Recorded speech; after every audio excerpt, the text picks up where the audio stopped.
Bismillahirrahmanirrahim. Ada penjelasan hukum fikih juga sini tentang tata cara mandi junub. Ini harusnya setiap muslim dan muslimah memperhatikan tentang cara-caranya. Yang pertama kata beliau, orang yang mandi mencuci kedua telapak tangannya 3 kali. Ya, seperti kalau kita mau wudhu, telapak tangan saja 3 kali dicuci. Ini sebagian ulama mengatakan hikmahnya adalah kemungkinan dia pada saat biologis mungkin memegang kemaluan pasangannya, mungkin menyentuh benda-benda atau haram, sesuatu yang dianggap kotor, maka dia mencucinya. Kemudian yang kedua, mencuci kemaluan dari depan dan belakang secara baik dengan menggunakan tangan kiri. Ini tentu kenapa dikatakan tangan kiri, karena Nabi SAW tidak menggunakan tangan kanan dalam cebok atau membersihkan diri. Itu dijelaskan dalam hadis Bukhari yang lain. Aisyah berkata radhiyallahu anha, Nabi SAW tidak menggunakan tangan kanan kecuali kepada hajat-hajat yang baik, dan tangan kiri beliau gunakan untuk membersihkan kemaluannya.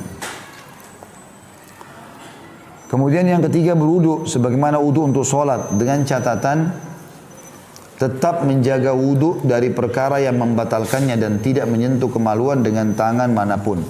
Jadi artinya mencuci telapak tangan, membersihkan kemaluan sampai bersih, kita mau pakai sabun juga lebih bagus ya. Sampai udah bersih benar-benar lalu kita wudu. Kemudian setelah wudu seperti wudu sholat, yang keempat menyela-nyela rambut dengan jari-jari sebanyak 3 kali. Jadi ambil air di jari-jari kemudian disentuhkan di bagian kulit kepala sebanyak 3 kali. Yakni orang yang mandi membasahi tangannya dengan air kemudian menyela-nyela rambutnya dengan jari-jarinya, yakni melewatkan jari-jarinya pada sela-sela rambutnya. Yang kelima, mengguyurkan 3 cidukan air sepenuh 2 telapak tangan. Kalau kita 1 timba sekarang, shower juga tentu sudah masuk, ke atas kepala hingga kulit kepala basah dengan sempurna. Kalau dalam sebuah riwayat dikatakan Nabi SAW mengguyur setelah memegang bagian sisi kanan kepala sehingga terasa di kulit kepala airnya, maka mengguyur sebelah kanan bagian tubuh 3 kali, baru kemudian mengguyur sisi kiri dan seluruh tubuh. Selanjutnya yang keenam, membasuh tubuh sebelah kanan, dimulai dengan bagian tubuh paling atas kepala, lalu paling bawah, artinya biarkan air mengucur sampai ke bawah, disertai catatan untuk tidak menyentuh kemaluan, serta seperti telah disinggung untuk menjaga wudu agar tidak batal. Karena wudu tadi yang dipakai itu boleh dipakai sholat setelahnya, asal tidak batal. Tapi kalau setelah kita wudu, lalu kita mandi, lalu kita pakai sabun lagi, diletakkan di kemaluan tersentuh, maka batal wudu yang awal. Nanti kalau mau sholat dia harus wudu lagi. Yang ketujuh, membasuh tubuh sebelah kiri, dimulai dengan bagian tubuh paling atas, kemudian paling bawah. Kedelapan, membasuh tubuh dengan air secara baik, artinya semua kena ya sela-sela tubuh. Dan yang terakhir, yang kesembilan adalah disertai catatan agar memperhatikan untuk mencuci ketiak, pusar dan belakang lutut. Ya.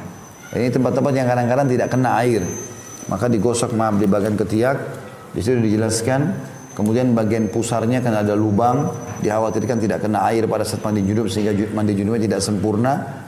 Kemudian juga bagian belakang lutut, ya, biasanya ada lipatan di atas betis, antara betis dengan paha belakang.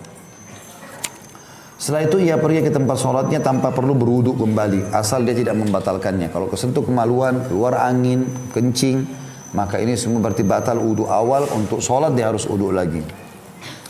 Imam Muslim meriwayatkan dalam sahihnya tentang tata cara mandi Rasulullah SAW. Idza iktasala minal janabati yabda'u fayaghsila yadayhi thumma yufrigha biyaminihi ala shimalihi fayaghsilu farjahu thumma yatawadda wudu'ahu lis-salah thumma ya'khudhu al-ma'a fayudkhilu asabi'ahu fi usuli asy-sya'r hatta idza ra'a an qad istabra'a hafana ala ra'si 3 hafanat thumma afadha ala sa'iri jasadihi thumma ghasala rijlaihi. Ketika mandi janabah, mula-mula beliau sallallahu alaihi wasallam mencuci kedua telapak tangannya, lalu beliau menuangkan dengan telapak kanan atau dengan tangan kanannya pada tangan kirinya, lalu mencuci kemaluan. Maksudnya Nabi SAW ambil cidukan air dengan tangan kanan ditaruh ke tangan kiri yang mencebok kemaluannya. Sudah kita jelaskan tadi, kanan tidak boleh memegang kemaluannya. Setelah itu beliau berwudu seperti wudu untuk sholat.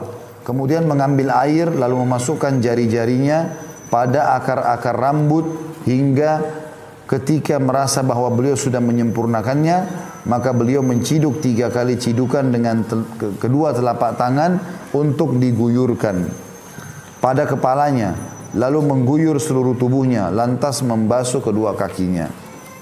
Tidak ada perbedaan antara laki-laki dan wanita mengenai tata cara mandi janabah. Muslim meriwayatkan dari Ummu Sulaim radhiyallahu anha, inni imra'atun ashuddu dhafra ra'si fa'anqudu li ghuslil janabah wa fi riwayatil haidati wal janabah qala la innama yakfiki an tahthiya ala ra'siki 3 hathayat thumma tufidina alayki al-ma' fatathurin.